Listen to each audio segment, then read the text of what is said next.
Tiago, capítulo 2. Eu vou falar sobre um dos lemas centrais da Reforma, mas invertido.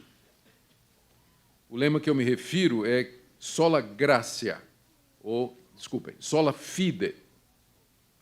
Ou seja, que a salvação ela é mediante a fé em Cristo Jesus, e somente por Ele.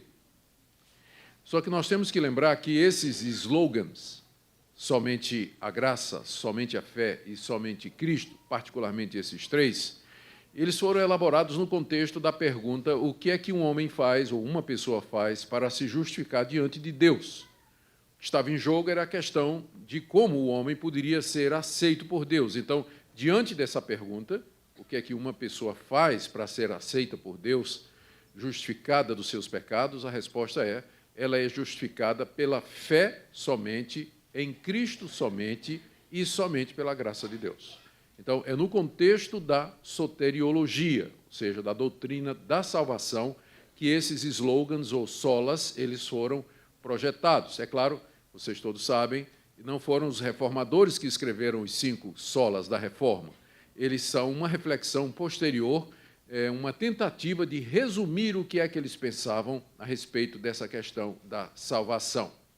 Só que, exatamente porque o contexto às vezes se perde, a saber que conceitos como que a salvação é pela fé somente foram desenvolvidos no ambiente maior da doutrina da justificação, é que algumas pessoas deturpam esse ensinamento e pensam que se a salvação ela é pela fé sem as obras, isso significa que as obras elas não têm um lugar dentro do cristianismo, especialmente o cristianismo reformado, já que a gente bate sempre dizendo é pela fé e não por obras. Aí dá a impressão de que obras é uma coisa ruim, especialmente porque os espíritas fazem e os católicos fazem. Protestante não.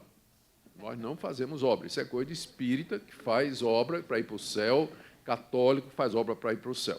Só que nós esquecemos que esse slogan é pela graça, pela fé e somente por Cristo, era no contexto da justificação, a ponto de que podemos dizer, vendo o quadro maior, pensando no pensamento mais amplo da Reforma Protestante, no que diz respeito à fé e obras, nós somos salvos pela fé, não pelas obras, mas também não sem elas.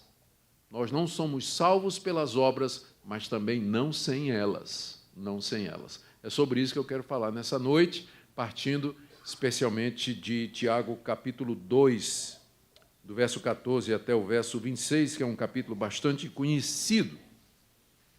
Vamos ler, então, Tiago, capítulo 2, de 14 a 26, lembrando desse que poderia ter sido também um aforismo, ou um aforismo da Reforma Protestante. Somos salvos não pelas obras, mas também não sem elas. Meus irmãos, qual é o proveito se alguém disser que tem fé, mas não tiver obras? Pode, acaso, semelhante fé salvá-lo? Se um irmão ou uma irmã estiverem carecidos de roupa e necessitados do alimento cotidiano, e qualquer dentre vós lhes disser: ide em paz, aquecei-vos e fartai-vos, sem contudo lhes dar o necessário para o corpo, qual é o proveito disso? Assim também a fé, se não tiver obras, por si só está morta. Mas alguém dirá: tu tens fé e eu tenho obras. Mostra-me essa tua fé sem as obras, e eu, com as obras, te mostrarei a minha fé. Crês tu que Deus é um só? Fazes bem. Até os demônios creem e tremem. Queres, pois, ficar certo, ó homem insensato, de que a fé sem as obras é inoperante? Não foi por obras que Abraão, o nosso pai, foi justificado quando ofereceu sobre o altar o próprio filho, Isaque? Vês como a fé operava juntamente com as suas obras. Com efeito, foi pelas obras que a fé se consumou e se cumpriu a Escritura, a qual diz: ora, Abraão creu em Deus e isso lhe foi imputado para a justiça, e foi chamado amigo de Deus. Verificais que uma pessoa é justificada por obras e não por fé somente. De igual modo, não foi também justificada por obras a meretriz Raabe, quando acolheu os emissários e os fez partir por outro caminho? Porque assim como o corpo sem espírito é morto, assim também a fé sem obras é morta. Nós vamos orar e vamos pedir que o nosso Deus ilumine o nosso entendimento. Queremos conhecer a sua palavra, queremos nos guiar por ela, queremos que ela seja lâmpada para os pés e luz para o nosso caminho. Oremos. Ó Deus, conduz-nos agora pelos caminhos da Escritura, ajuda-nos a entender o que o teu servo Tiago quis dizer aqui, de forma, Senhor, que possamos corrigir as deficiências da nossa fé e das nossas obras. Nós pedimos que o Senhor nos dê a visão correta a respeito desses dois aspectos do mesmo dom, a fé que salva, que é sempre acompanhada de obras. Nós pedimos que o Senhor abençoe assim cada pessoa aqui presente nessa noite, em nome de Jesus. Amém. Meus irmãos, muitas pessoas perguntam por que Tiago, os estudiosos, né, do Novo Testamento, perguntam por que Tiago resolveu tratar desse assunto aqui. Há algumas respostas.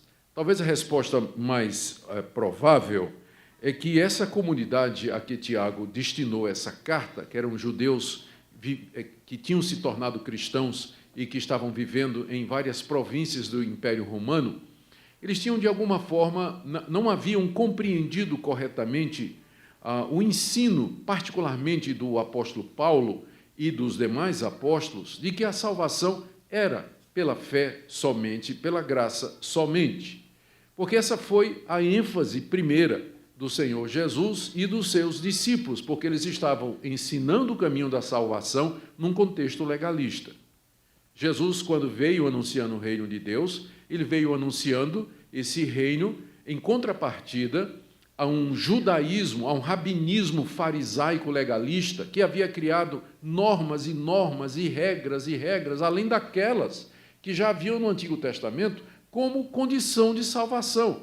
E não poucas vezes Jesus Cristo condenou a chamada tradição oral e o fato de que os fariseus e os seus discípulos colocavam fardos pesados sobre as costas dos homens e eles mesmos não queriam carregá-los. Eles se preocupavam em dar o dízimo do cominho, da hortelã, das hortaliças e esqueciam as coisas mais importantes da lei, como a justiça, a fé e a misericórdia. Então, Jesus labutou num ambiente extremamente legalista.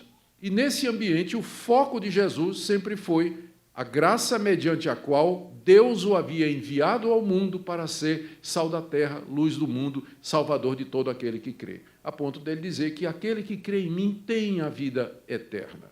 É mediante a fé na minha pessoa que vocês serão salvos. Os discípulos de Jesus também estavam lutando exatamente labutando exatamente no mesmo contexto. Eles começaram a anunciar o evangelho depois da ressurreição em Jerusalém, que era a sede do rabinismo, do judaísmo farisaico.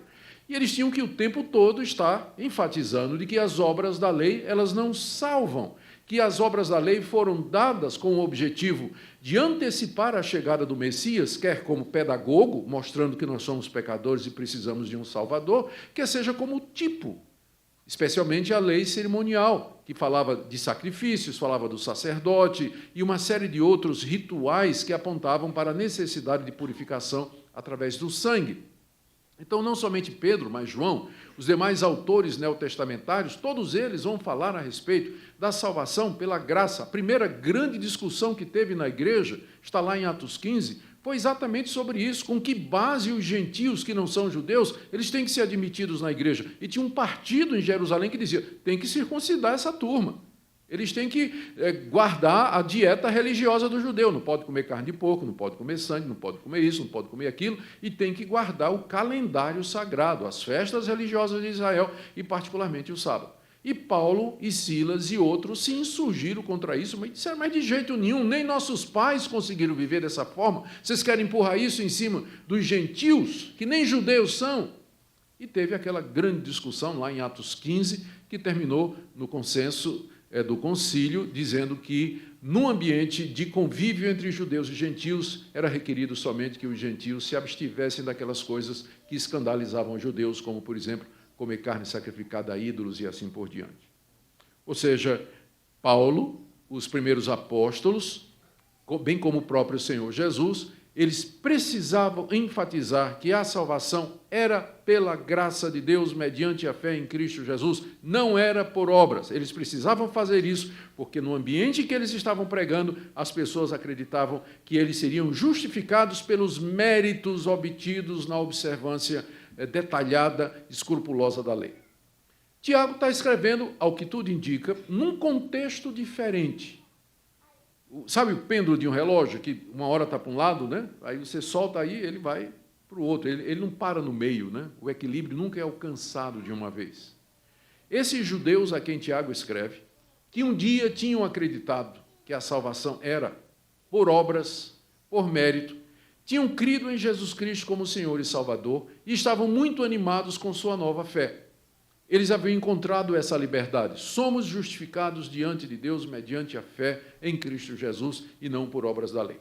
Não era difícil, especialmente no ambiente reacionário, alguém chegar à seguinte conclusão. Bom, se é pela fé, não é pelas obras. Se não é pelas obras, as obras não têm um papel importante na vida cristã. Não importa de que maneira eu viva, e não importa o que eu faço ou deixo de fazer, se eu tiver fé, eu serei salvo de qualquer maneira. E aí agora o pêndulo já está no outro lado. A audiência de Tiago é diferente da audiência de Paulo. Portanto, as obras que Tiago recomenda aqui, dizendo que nós não somos salvos sem obras, não são as mesmas obras que Paulo condena. Paulo está condenando as obras meritórias, que eram feitas para buscar a justificação pela fé. Tiago está recomendando as obras que acompanham a fé salvadora. E a fé que Tiago está condenando aqui, quando ele diz que fé sem obras é morta, não é a mesma fé que Paulo recomenda, dizendo sem fé é impossível agradar a Deus.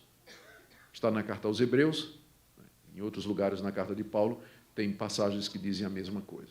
Por quê? Porque as audiências são diferentes. Então, os estudiosos, eles concluem que não há aqui um conflito entre Paulo e Tiago, como alguns estudiosos liberais querem dizer. Jogar Tiago contra Paulo. Não há conflito nenhum. A gente resolve a aparente contradição simplesmente explicando, dando essa explicação e falando da audiência às quais as diferentes cartas e literaturas eram designadas. A prova de que Tiago está escrevendo para cristãos que tinham uma compreensão equivocada da salvação pela graça, não é? E achavam que as obras não tinham um papel importante na vida cristã, a prova disso é que a carta toda trata de um tema, é um dos temas da carta, que parece ser um tema que caracterizava aquelas comunidades, que era a incoerência. Você vê, já no capítulo 1, Tiago diz assim, meus irmãos, não sejam apenas ouvintes da palavra. Vocês não pensem que vocês vão ser salvos só ouvindo os sermões, vocês têm que praticar o que vocês ouvem. Não é isso que ele diz aqui no capítulo 1? Capítulo 1, do verso 21 em diante. Tornai-vos praticantes da palavra e não somente ouvintes. É mais uma evidência de que aquelas comunidades tinham a impressão de que a salvação era alguma coisa que era somente intelectual, era um assentimento intelectual. Se você entendesse a mensagem, compreendesse a mensagem, se você acreditasse naqueles pontos centrais que foram ensinados, que Jesus é o Filho de Deus, que morreu na cruz por nós, que Ele ressuscitou ao terceiro dia, e você viesse à igreja regularmente e ouvir aquela mensagem vez após vez, isso era tudo que Deus requeria de você, você estava salvo. Tiago diz, meus irmãos, não se enganem, ouvir sermão não vai salvar você. Você tem que praticar o que você ouve. Senão você é como uma pessoa que olha no espelho, vê os defeitos do seu rosto, se volta, vai embora e não toma providência nenhuma. É a ilustração que ele usa no final do capítulo 1. No capítulo 2, ele trata desse ponto aqui. De que é que adianta vocês fazerem uma declaração de fé se vocês não têm obras? Essa declaração de fé vai salvar vocês se ela não é acompanhada de obras? É uma pergunta retórica, porque Tiago já sabe a resposta. A resposta é, não vai salvar. Quando chega no capítulo 3, muito conhecido por sinal, é o famoso capítulo da língua, né, sobre a língua, que a gente gosta muito de ler para o próximo, né? Tiago fala, aquele capítulo 3, ele é dirigido aos que queriam ser mestres. Muita gente queria ser mestre, mas não dominava a língua. não dominava a língua. E Paulo e Pedro e Tiago diz assim: meus irmãos, muitos de vocês não sejam mestres, porque nós receberemos um maior juízo, porque todos nós tropeçamos em palavra. E ele então fala mais uma incoerência daquela comunidade. Muitos querendo ser professores de Bíblia, quando nem controlar a língua eles conseguiam. Nem controlar a língua eles conseguiam. Quando chega no capítulo 4 é a mesma coisa. Ele diz assim: vocês se professam amigos de Deus, mas vocês são mundanos. Vocês não sabem que a amizade do mundo é inimizade contra Deus? Ou seja, a cada capítulo da carta você percebe que tem um problema que está por detrás, que é o mesmo. Ou seja, a igreja não conseguia relacionar na prática aquilo que ela acreditava. Viver na prática aquilo que ela professava.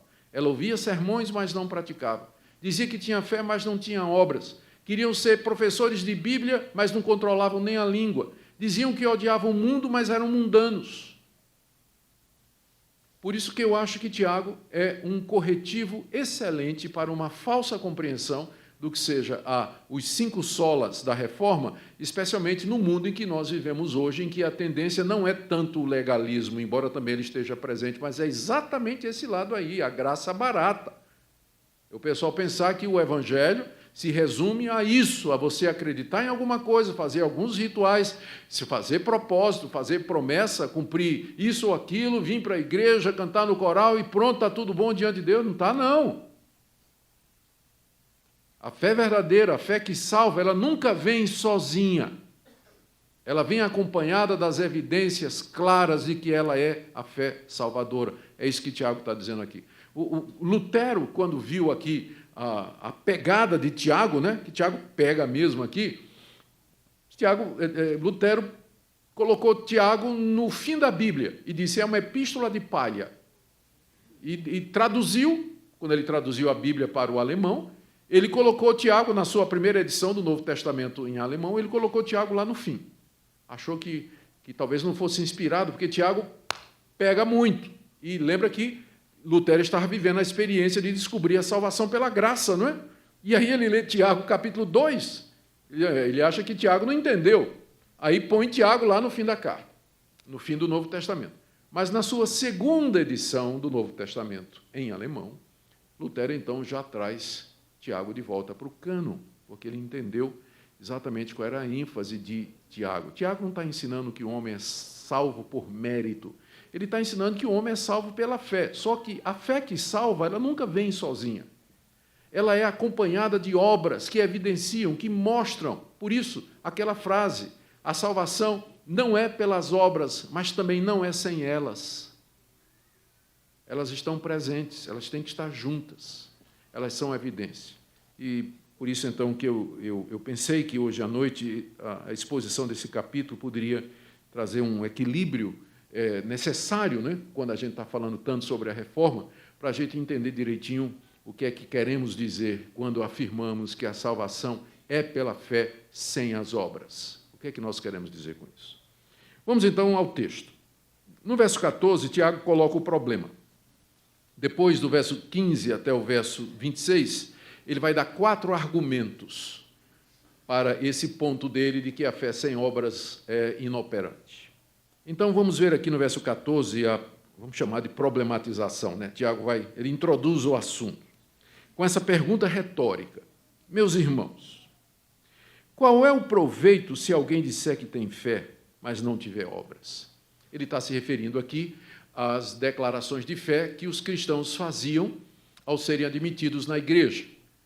Então, a declaração mais básica que nós temos é: Jesus Cristo é o Senhor.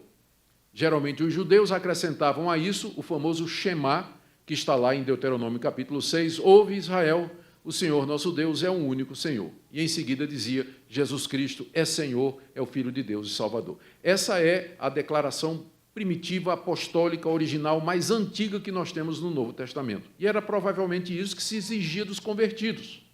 Quando uma pessoa se convertia a Jesus Cristo, quer seja judeu ou gentil, ele então tinha que comparecer na igreja, ser batizado e declarar isso, dizer que ele tinha fé em Jesus Cristo, Filho de Deus, o único Deus verdadeiro, o único Deus que realmente existia.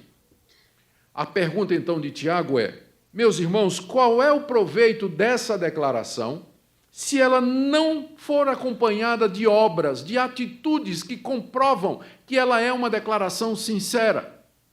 O que Tiago está ensinando aqui, logo de cara, é que é muito arriscado a gente receber pessoas na igreja sem que antes nós demos um tempo para que as obras daquela pessoa confirmem que a conversão dela é verdadeira. A gente, às vezes, fica tão ansioso para receber gente nova na igreja que a gente faz um acampamento, faz um retiro, faz uma reunião. Quem quer aceitar Jesus, levanta a mão, a gente, na mesma hora, já batiza o cidadão, diz para ele que ele é crente e vai para o céu. E se for artista, no domingo seguinte está dando testemunho na igreja. Não é? Então, a gente se apressa a fazer isso quando Tiago diz aqui que a verificação da genuinidade da declaração da fé se faz através das obras. Qual é o proveito de alguém dizer que tem fé? Vem aqui na frente da igreja, o pastor pergunta, você crê em Jesus? Creio. Crê na Bíblia? Creio. Crê na Trindade? Creio. Crê que tem céu e inferno? Creio, sim. Você crê em tudo? Creio em tudo que o senhor disser, pastor. Né? Mas a pessoa não tem obras, ela não tem evidência. Será que só aquela declaração ela é suficiente para salvar a pessoa? Nós não estamos fazendo pouco caso aqui da profissão de fé. É importante que os crentes declarem a sua fé diante do mundo e diante da igreja. O próprio Jesus disse isso. Aquele que me declarar, confessar diante dos homens, eu confessarei diante do meu Pai que está nos céus. Mas o Senhor Jesus está pressupondo ali, naquela frase, que aquela confissão é sincera. É de uma pessoa que é realmente convertida. Mas é possível que alguém, já na época em que Tiago escreveu, que muita gente estivesse entrando nas igrejas fazendo uma declaração de fé que não fosse genuína. Não fosse genuína. Que não estava só aqui, mas não entrou aqui. Uma vez eu vi um folheto muito interessante. O título era O Homem que Errou o Céu por 20 centímetros. Como? Errou o céu por 20 centímetros? Como assim? Aí o folheto explica, é a distância da cabeça para o coração. Ele creu aqui, mas não desceu para os 20 centímetros mais abaixo. A fé sem obras. Então, está aqui a introdução do assunto. Qual é o proveito se alguém disser que tem fé, mas não tiver obras? Pode acaso semelhante fé, no caso aqui, pode acaso semelhante declaração de fé salvá-lo? E a resposta de Tiago é não. E ele, então, dá 4 provas, 4 argumentos para provar esse ponto aqui do verso 14. O primeiro está aí do verso 15 até o verso 16 e contempla uma situação que era perfeitamente possível no primeiro século. Ele fala aqui, no verso 15, de você encontrar um irmão ou uma irmã carecido de roupa e necessitado do alimento cotidiano. Nós sabemos que a igreja no século I era composta, na sua grande maioria, de pessoas oriundas das classes mais desfavorecidas do império. Eram órfãos, eram viúvas, eram pequenos negociantes, eram diaristas, eram soldados, eram pessoas que tinham pequenos negócios, que trabalhavam na fazenda dos ricos. Ou seja, essa situação que Tiago está descrevendo aqui era perfeitamente possível de você encontrar. Você está na rua da sua cidade e, de repente, você encontra aquele seu irmão na igreja e ele está passando fome. Ele está passando fome. Ele não tem o que comer. E, mais do que isso, ele está passando frio, porque ele não tem com o que se vestir. É claro que é uma situação que ninguém de Brasília entende, né? Porque não faz frio aqui. Mas em Goiânia, de onde eu venho, é pior ainda. Então, mas era fácil encontrar pessoas nessa situação. Então, Tiago aventa essa hipótese. Ele diz assim, imagina que você está andando na rua e, de repente, você encontra um irmão e uma irmã que estão com fome e passando frio, e passando necessidade. Aí você diz assim, oh, meu irmão, minha irmã, vão em paz. Né? Que o calor do Espírito Santo aqueça o corpo de vocês. Não é? Que o maná do céu alimente espiritualmente a sua alma, que você se farte das bênçãos e da plenitude de Deus. Tiago pergunta, qual o proveito disso, gente? Se você não botar a mão no bolso, tirar 10 contos para comprar um sanduíche para ele. Você tendo dinheiro para fazer isso. Suas palavras são vãs. Ou seja, a sua oração é vã quando você, em vez de fazer o que você pode fazer, você vai orar. É quando você não deve. Está aqui uma hora em que você não deve orar. Para que orar se você pode botar a mão no bolso e resolver o problema do cidadão? A gente ora quando a gente não pode fazer. Não é isso? Não é isso que o Tiago está dizendo aqui? De que é que adianta você dizer, ide em paz, fartai-vos e tudo mais? É uma oração. Vão em paz, que Deus farte vocês, que Deus cubra vocês, e você não faz nada para ajudar o cidadão. Da mesma forma, Tiago diz, fé sem obras é morta. Você chegar na frente da igreja e declarar aquela confissão de fé ortodoxa, linda, bonita, mas não tem obras, atitudes que seguem aquilo, é a mesma coisa de você dizer para uma pessoa que está passando necessidade, vá em paz e enche a barriga, e você não mete a mão no bolso para tirar o dinheiro para ajudar aquela pessoa. Suas palavras são vazias, elas não têm proveito, elas são inúteis, e assim é a sua declaração de fé. E olha a comparação que ele faz no verso 17. Assim também, aí ele estabelece agora o contato, né? Assim também a fé, se não tiver obras, por si só está morta. Uma das partes mais difíceis do trabalho pastoral é a cerimônia fúnebre. E nós, pastores, somos responsáveis por fazer o culto final, não é? Não pela alma da pessoa que morreu, mas pelos presentes. E aí, quando a gente conheceu a pessoa em vida, às vezes é mais doloroso ainda. Não tem uma figura, né, um quadro mais doloroso do que você ver uma jovem senhora que morreu acometida de câncer, que foi muito bem vestida pela sua família, com seu melhor vestido, cabelo muito bem penteado, né, até com joias e tudo, colocado ali no caixão. O marido chega, chora. Você pode sentir sua falta. E as lágrimas correm dos olhos do marido e caem no rosto dela. Ela não sente absolutamente nada. O filho beija o rosto da mamãe. Mamãe. Chora. A mãe não ouve absolutamente nada. Ela está muito bem vestida, muito bonita, muito bem preparada. Assim é a fé de muitos. É simplesmente um cadáver. Está bem vestido, vem para a igreja, cumpre as suas obrigações, tem uma declaração correta, mas não tem obras que comprovem de que é mais do que um cadáver. Um cadáver não faz obras, não toma atitude, não faz escolhas corretas, não ajuda o próximo, não abençoa o seu semelhante.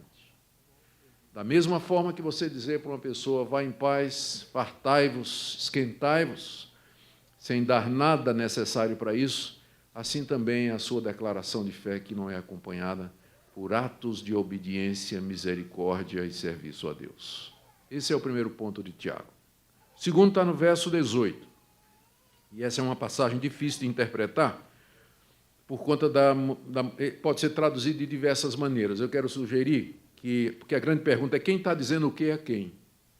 O verso 18, alguém dirá. Quem é esse alguém? Alguém dirá, tu tens fé e eu tenho obras, mostra-me essa tua fé sem as obras, e eu com as obras te mostrarei a minha fé. A solução menos complicada é você entender que o alguém aqui é Tiago, e que aqui no verso 18 ele começou aquilo que a gente chama, quando a gente estuda literatura, não é? É um recurso literário, é uma diatribe. Diatribe é quando você imagina um adversário. Né? Você imagina que você está brigando com alguém na frente do público, né, dos seus leitores. Tiago não estava brigando com ninguém, não tinha nenhum judeu na frente dele quando ele escreveu isso aqui, mas ele imaginou, de repente, um judeu na frente dele, discutindo com ele sobre essa questão de fé e obras, né, e Tiago, então, começa a discutir com o homem, isso ajuda, não é, o pessoal a prestar atenção. Eu sei porque, quando eu estou pregando, né, o pessoal está vendo o WhatsApp, está dormindo e tal, aí, de repente, eu começo a contar a história de uma briga de dois irmãos, todo mundo levanta o olho, assim. O pessoal fica, quem foi? Quem foi? Fica todo mundo assim. Né? Então, o Tiago está fazendo isso. Né? Ele começa a brigar. Ele começa uma briga agora com o opositor imaginário, nessa diatribe. E o alguém aqui é Tiago. Tiago se volta para essa pessoa que acha que vai ser salva somente pela fé, né, crendo somente pelo crer, acreditar nas verdades do Evangelho. E Tiago se vira para ele e diz: mas alguém, eu, Tiago, te direi, tu tens fé, ou seja, tu dizes que tens fé. Eu tenho obras, eu, Tiago, tenho obras. Mostra-me essa tua fé sem as obras, e eu, com as obras, te mostrarei a minha fé. Então, aqui, nesse segundo ponto, Tiago está dizendo que só existe uma maneira de você mostrar a sua fé. E ele faz um desafio, um repto, né, para o adversário. Ele, vamos fazer aqui vamos fazer uma aposta aqui, vamos fazer uma concorrência aqui, uma competição. Você me mostra a sua fé sem obras, sem usar obras que você não tem, mas eu vou provar a você que minha fé é verdadeira através das minhas obras. Com isso, Tiago está estabelecendo esse princípio, que não existe outra maneira para nós conhecermos a genuinidade da fé, a não ser a vida do indivíduo, a não ser as obras que ele pratica, as suas escolhas, as suas decisões, com quem ele anda, como ele gasta o seu dinheiro, como ele trata a sua mulher, como é que ele trata os seus pais, como ele é no trabalho, como ele é na igreja, como é que é a vida dele como indivíduo. Não tem outra forma de saber. Eu posso dar R$100 a um sem teto lá na rua, ele chega aqui dentro e repete a confissão de fé de Westminster todinho. E não é crente. Não estou dizendo que o sem teto não é crente. No caso, ele é um descrente, né? Mas eu posso pagar alguém para chegar aqui na frente e recitar o credo apostólico. Então, como é que eu mostro, como é que eu vejo? Eu olho para vocês aqui, eu não posso dizer quem de vocês é crente, porque eu não vejo a fé no coração de vocês. Mas tem uma coisa que vocês fazem que eu posso ver, que são as suas atitudes, as suas escolhas e as suas reações. Isso eu posso ver. Eu olho para uma árvore, eu não vejo a seiva que está dentro dela, que lhe dá vida, mas eu vejo o fruto que a seiva produz. Esse é o ponto de Tiago. A verdadeira fé, ela só pode ser demonstrada, verificada através de obras. Através de obras. Não tem outra maneira. Por isso, nós não somos salvos pelas obras, mas também nós não somos salvos sem elas. Não somos salvos sem elas, porque elas acompanham a fé verdadeira. Terceiro ponto, verso 19. Crês tu que Deus é um só? Ele ainda está brigando com o judeu, né? Crês tu que Deus é um só? Fazes bem. Até os demônios creem e tremem. Essa declaração, eu creio que Deus é um só, como eu disse, é o famoso Shema. Shema é a primeira palavra da frase em hebraico. Shema Israel, está lá em Deuteronômio 6, significa: ouve Israel, o Senhor nosso Deus é o único Senhor. Um judeu crente, ao entrar na igreja, ele ia fazer essa declaração associada com a declaração de que Jesus Cristo é o Filho desse único Deus verdadeiro. Tiago pergunta: você crê que Deus é um só? Você recitou o Shema? Você fez a declaração de fé quando entrou na igreja? Você fez muito bem, porque de fato só tem um Deus mesmo. Os outros deuses são fruto da imaginação humana. Eles foram criados pela mente humana, pervertida, afastada de Deus. Só há um Deus, e Jesus Cristo é o Filho dele. Você faz muito bem em confessar isso. Agora, tem só uma coisa: o diabo tem mais vantagem do que você.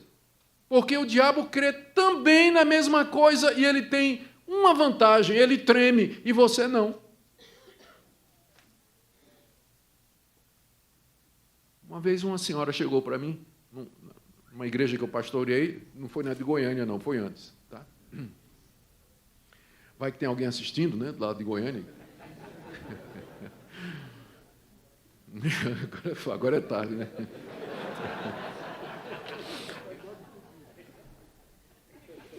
Pois é. Uma vez uma senhora chegou, um tempo desse aí, uma senhora chegou para mim e disse: pastor, eu queria que o senhor falasse com o meu marido, porque ele está me traindo. Eu disse: a senhora tem provas? Porque essa é uma acusação muito séria. Não, pastor, eu não tenho não, mas o senhor sabe, isso é coisa de mulher, intuição. Ele está me traindo. Minha irmã, a senhora não espera que eu fale com seu marido com base na sua intuição. Não, pastor, pode falar com ele, diga que fui eu que disse ao senhor isso aí. Tá bom. Aí chamei o cidadão. O cidadão veio, era uma pessoa respeitável na igreja, conhecida. Ele não era oficial da igreja, mas era um homem bem conhecido, né? Trabalhador, muito honesto, né? A família bem com a esposa, os filhos e tudo. Eu chamei até meio constrangido, disse, olha, estou até pedindo desculpas pelo senhor estar aqui, mas eu estou fazendo isso a pedido da sua esposa, né? Ela queria que eu conversasse com o senhor, porque ela está desconfiada de que o senhor está traindo ela. Pastor, eu amo a minha mulher. Eu sou fiel à minha mulher desde o dia do casamento. Ela sempre foi desse jeito quando a gente namorava, lá na mocidade. Eu não podia andar com as outras meninas, né, da mocidade, que ela ficava com ciúme, fazia uma cena. Sempre ela foi assim, pastor. Pastor, eu, diante de Deus, eu sou fiel à minha mulher. Nunca traí a minha mulher. Você está certo, meu irmão, eu peço desculpas. Né? Eu chamei a mulher e disse, olha, eu acho que a senhora está enganada. Seu marido é um homem fiel e tudo mais. Vocês sabem que nós, pastor, depois de um tempo, atendendo gente no gabinete, a gente desenvolve um sensor de mentiroso. A gente vê quando o cara está mentindo. O cara, né, ele pisca o olho, balança o beiço, ele tem um tique nervoso. A gente sabe, a gente tem um sensor de mentira. Pastor, depois de alguns anos, ele desenvolve isso. O cara passou no detector. Até um mês depois, quando a mulher trouxe o celular dele com as mensagens da amante. E aí eu chamei o cara de volta.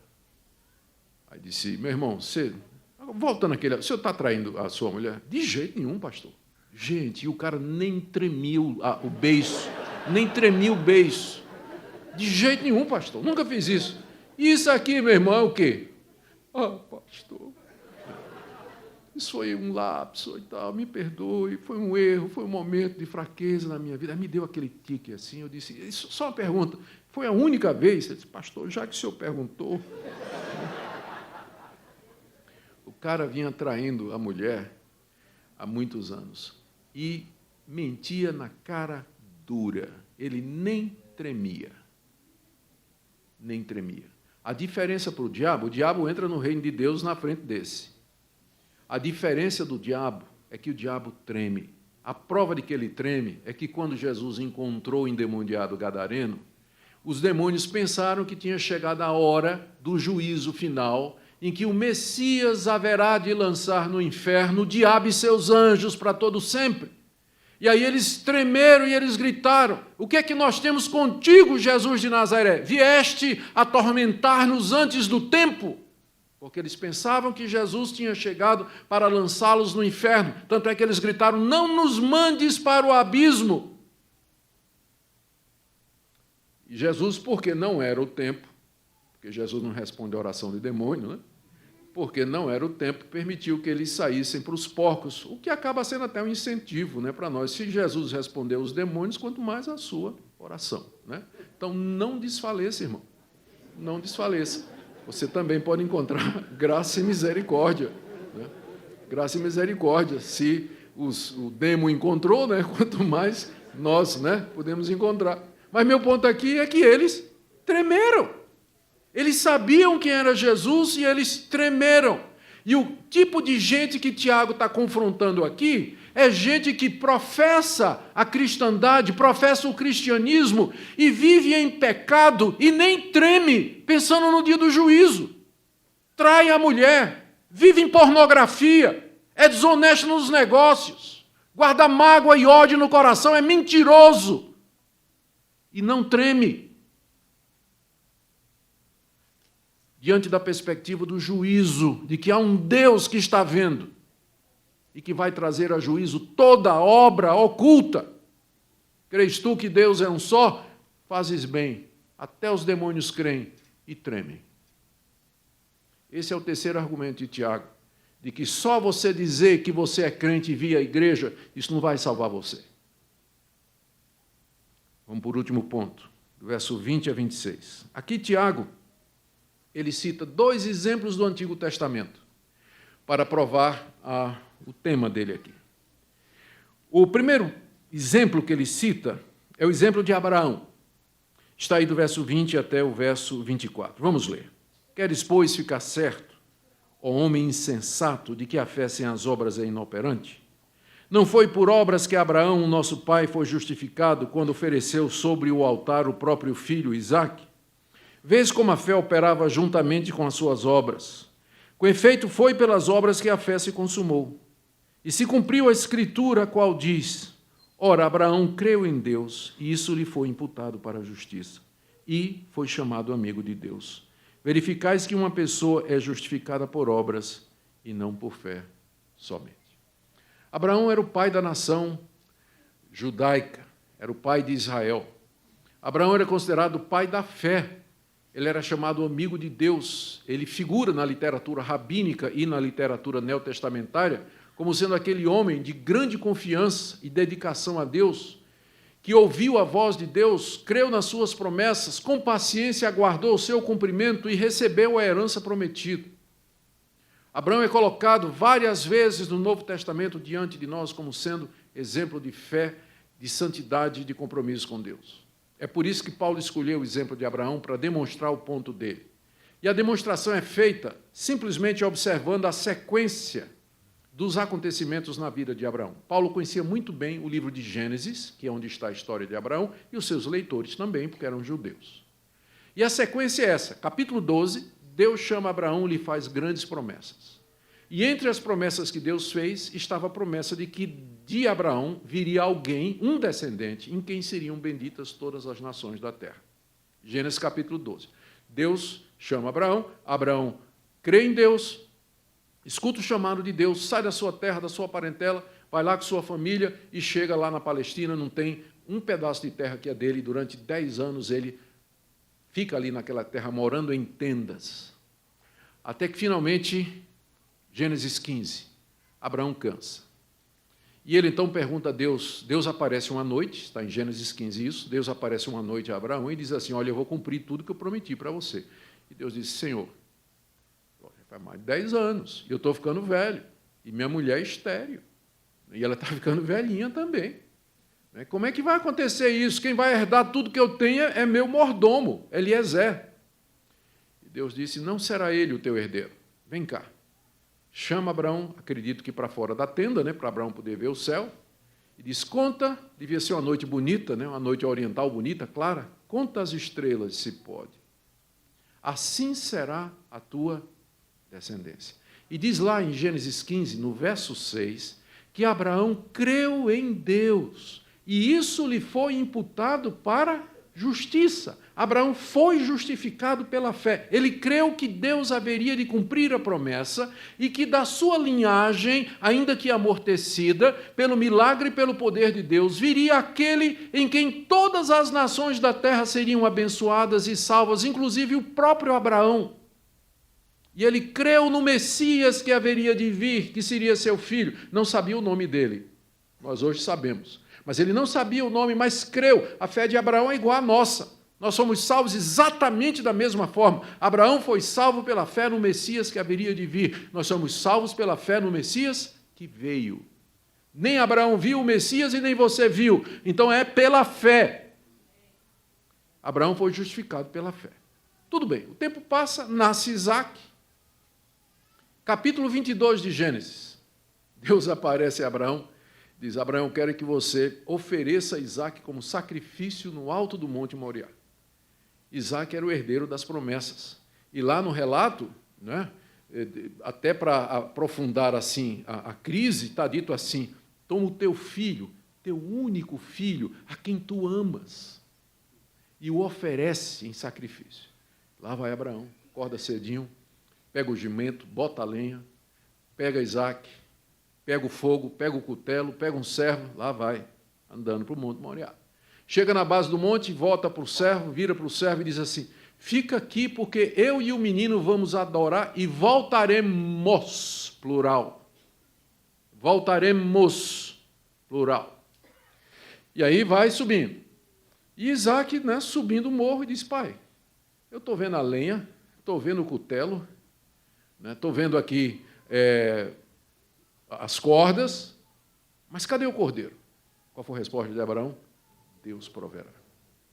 Chegou no alto do monte, preparou as pedras, colocou a lenha, amarrou seu filho, pegou o cutelo e ia matar o seu filho. Quando Deus do céu disse, para, agora eu sei que tu me temes. Agora eu sei que tua fé é verdadeira, porque tu não me negaste o teu filho, o teu único filho. Veja, Abraão foi justificado no capítulo 15, mas ele foi declarado justo no capítulo 22, depois que ele fez esta obra, depois que ele obedeceu a Deus, depois que ele deu a Deus o que ele tinha de mais precioso. É isso o ponto de Tiago. O homem não é salvo somente pela fé, mas a fé que produz esse tipo de obediência e compromisso e consagração. A essa altura você já notou que o conceito de obras já mudou.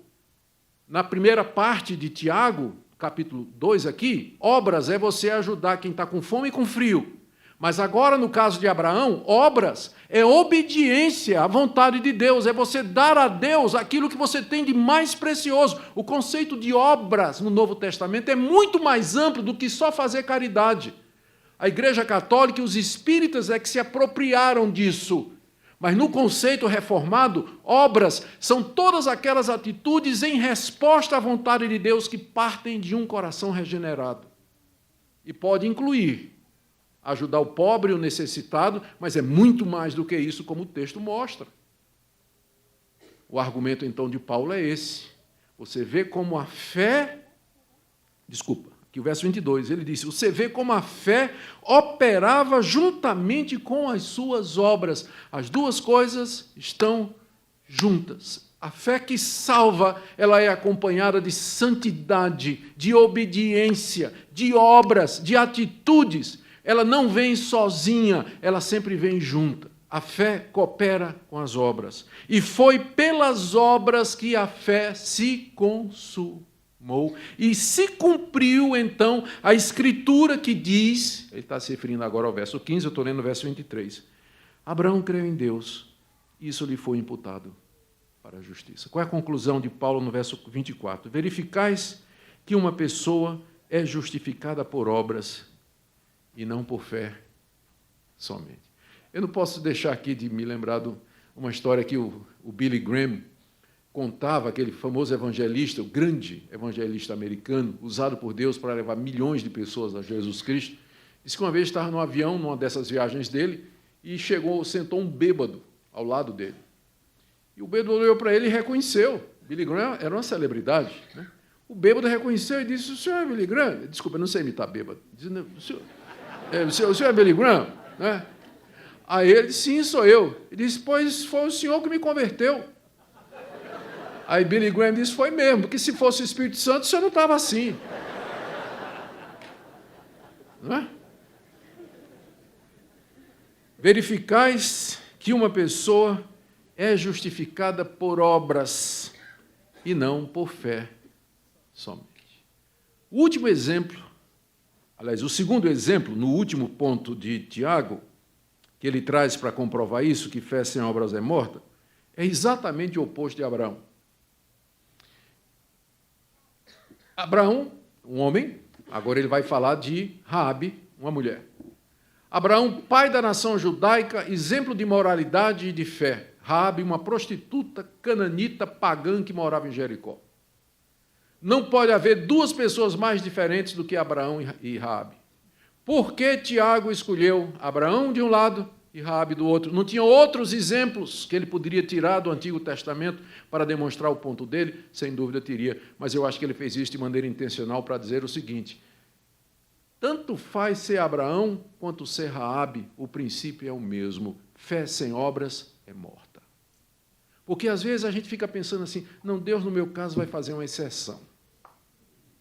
Deus no meu caso, Deus sabe que meu caso é diferente, o ambiente do meu trabalho é diferente, a minha família é diferente, a minha vida é uma vida marcada por coisas diferentes. Então, no meu caso, Deus vai entender que eu vou ter que viver com o pecado, eu vou ter que estar praticando determinadas coisas, indo para determinados lugares, fazendo aquilo que eu sei que eu não devo fazer, mas Deus entende a minha situação. Não. Vale para Abraão e vale para Raabe. Você deve estar em algum lugar no meio aí. Sei que você não é um Abraão, também não vou lhe chamar de Raabe. Mas você está no meio aí em algum lugar, não está? Então, o que vale para Abraão, vale para Raabe. Não tem exceção. Fé sem obras, ela é morta. Como é que Raabe mostrou que a sua fé era verdadeira? A história é conhecida, eu não vou me delongar. Ela acolheu os espias que Josué mandou para verificar a inteligência, né, que Josué mandou, para verificar os recursos militares da cidade de Jericó, que estava bem na entrada da terra prometida e era a primeira que tinha que ser combatida. E os espias chegaram na cidade e eles foram, naturalmente, para o lugar onde todos os homens iam falar mal de todo mundo e contar tudo, que era o Baixo Meretrício, que era exatamente a casa de Raabe, que era uma casa no alto do muro. Como é que a gente sabe que é no alto do muro? Porque os espias disseram para ela o seguinte: quando a gente vier atacar a cidade, o que é que você vai fazer? Você vai colocar um cordão vermelho que desça da janela pelo muro. Onde a gente, então, sabe que a casa de Raabe era em cima do muro, e era lá que funcionava o bordel Raabe, 24 horas aberto por dia. E lá os espias foram para ter informação. E lá eles encontraram Raabe. E Raabe disse: vocês... E eles se apresentaram a Raabe e disseram: nós somos servos do Deus Altíssimo, e Deus vai nos entregar essa cidade. E Raabe disse: eu sei que vai, eu creio nesse Deus, eu já vi histórias desse Deus, passaram por aqui soldados dos exércitos que vocês derrotaram lá no deserto, e eles falaram da grandeza desse Deus. Eu me lembro que passou aqui um egípcio há 2 anos atrás, e ele presenciou o que Deus fez quando abriu um mar vermelho na frente de todo o exército de Faraó, de vocês, e depois afogou Faraó. Então, quando eu ouvi essas histórias no meu coração, eu cria nesse Deus. Agora, pela primeira vez, eu estou encontrando servos desse Deus Altíssimo. É o meu Deus, e eu sei que Ele vai entregar essa cidade na mão de vocês. Aí toca a sirene: polícia, polícia está chegando, corre todo mundo. Corre todo mundo. Descobriu que tinha espião na cidade. A polícia está chegando. Raabe, então, provou que a sua fé era verdadeira, porque, sob risco da sua própria vida, não vamos entrar na questão da moral de uma mulher pagã cananita, né, idólatra, né, porque diz que ela mentiu, né, e o pessoal quer cobrar de Raabe o mesmo padrão moral da nação de Israel, que recebeu os 10 mandamentos. Né? Não vou nem entrar nessa discussão, de tão ridícula que ela é. Mas Raabe age, então, né, mostrando que ela confiava em Deus, e ela cria em Deus. Com o risco da própria vida, ela protege os espias. E depois que a polícia vai embora, ela diz: vocês podem sair por aquele lugar que tem ali na muralha, e vão embora pela manhã. E quando Deus entregar essa cidade na mão de vocês, vocês lembrem de mim e de minha família. E foi quando eles disseram: para que a gente reconheça onde você vai estar, você pendura aquele cordãozinho de escarlata, e aí você vai ser protegida. E, de fato, aconteceu. Ela não somente foi protegida, mas a família dela, ela foi recebida na nação de Israel, ela casou com um judeu e se tornou uma ascendente de Jesus Cristo. Ela está na genealogia de Jesus Cristo, provando que a fé que salva é uma fé que produz obras. A conclusão de Tiago, de toda a história, está no verso 26, e ele repete o que disse no verso 17.